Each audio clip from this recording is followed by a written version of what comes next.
Let's turn to politics now with a touch of civility. My next two guests have been a part of the, I know, just a touch of their civility efforts have been well documented on this program. Nolan recently reaffirmed his to them in a column, but really good to have Nolan Finley from the Detroit News and Stephen Henderson from Detroit Today on WDET back with me. Guys, we had I don't know what, this is testing your civility, I think. What we saw this past week with the January 6th hearings, we had this strange tale, as recounted by former Republican chair in Michigan, Laura Cox, that there were a plot of faux electors who were going to try to sneak into the state capitol, somehow have a slumber party, I guess, spend the night in there, and then replace the electors the next morning when they tried to come in. This is all getting stranger and stranger as we go, but Nolan, civility, as we move now toward the primaries and then definitely toward November, you're going to be challenged. How you doing? Well, we're always challenged. I'm doing well.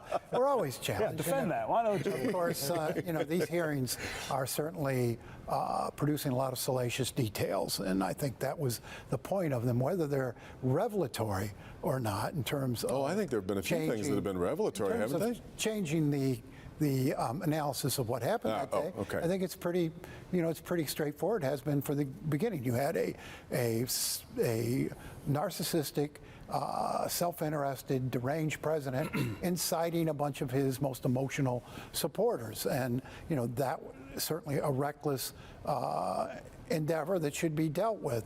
But what we've been seeing over the past week or so is aimed at independent voters who are angry with Democrats, and the Democrats may lose a good deal of them in the election if they can't keep that fear factor up. And I think that's what you're seeing. That's the point of this. Is, I guess, some fairly elegant stagecraft here, though, Stephen, because I made a list of all of the people that we've heard testify over these first sets of hearings, mostly Republicans. Yes, and I mean, that's exactly the point.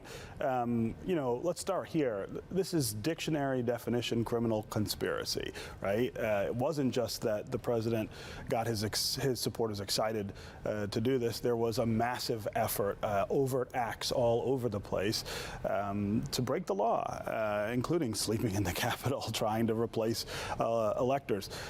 The other audience, including Ron Johnson, right? Wisconsin senator, apparently trying to pass a message on to the vice president to change Michigan's, not even Wisconsin's, Michigan's electors. Yeah, I mean, you can't do this.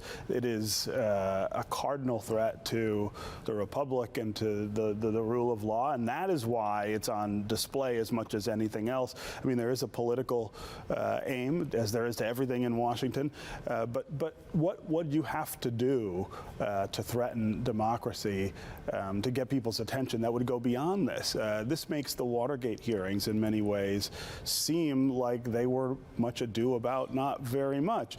At the same time, again, the audience is not just the American public and independent voters.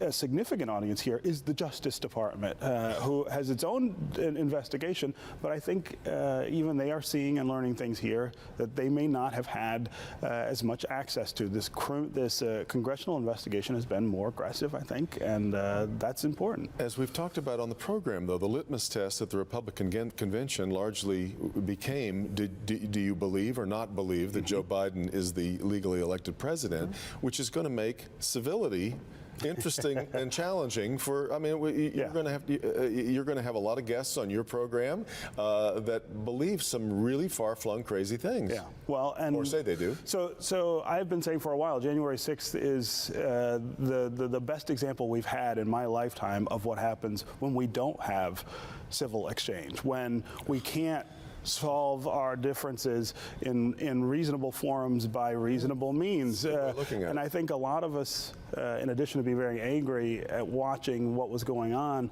felt really helpless about how to put things back together. How do we get to the point where so many Americans feel like the way to win their side is to violently attack the Capitol? the whole point of the civility project, I think, is to convince people there has to be another way, or we can't live together in this country. I mentioned you kind of reaffirmed your belief in that. No? Yeah, but one of the things we're seeing out of these hearings is, and that hadn't been talked about that much before when you talk about revelatory elements of this, is a number of Republicans in very high places who tried to head this off, who were working to, encourage the president or urge the president to go in a different direction, and who, you had some of his top advisors who said, according to these hearings, said, hey, this is just plain, what you're doing is just plain nuts.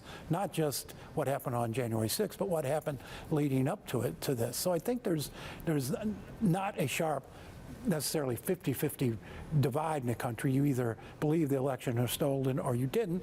We've been interviewing candidates all week, and it's one of the questions we ask, and there's a lot of different answers to that. Very few will come out and say, yeah, we believe the election was stolen. They do say we need election reform. But in the governor's race on the Republican side, I can't think of anyone who's left who has much doubt about saying that they thought that there was fraud. We've asked that question to all 5 of them over the past week, and you're right, all 5 of them say, we believe there was some fraud, we believe there were some irregularities in the process, and we've had only 1, maybe 2, stand up and say, yeah, we believe the election was stolen. Kevin Rinke's commercials have a zombie voting and stuff like that. Stuff that no one... We put the question to him, and he said, the election's been certified, and I accept the results. Well, your counterpart at the Free Press, Brian Dickerson, wrote a piece on Thursday that said even if you want to vote for somebody else in the Republican primaries in the congressional races, your only choice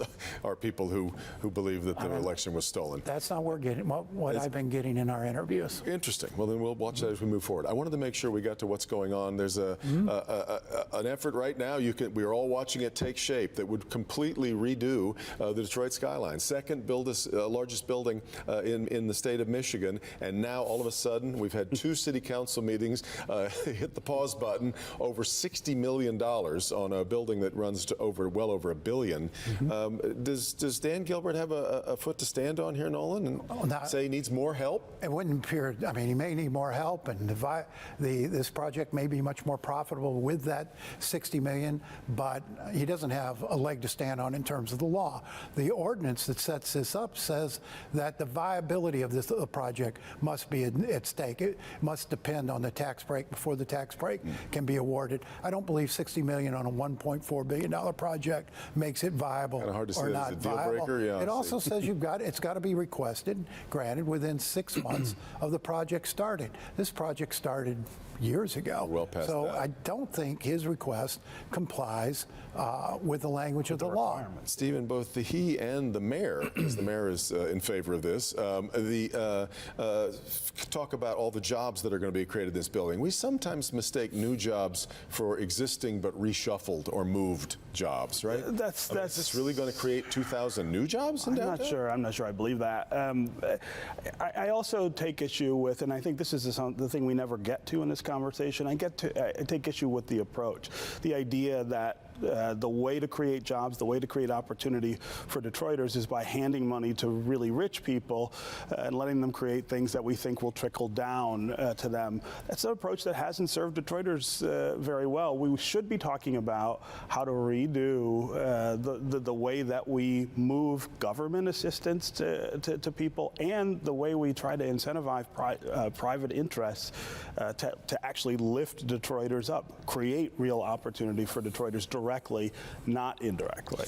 You two remain reliably civil, and I. we But at the agree same on time that. on that, Right. We wouldn't agree with that. construction costs are way higher in Detroit, and the property tax burden is much higher in Detroit.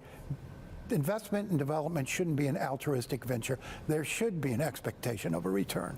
Thanks, guys, so much.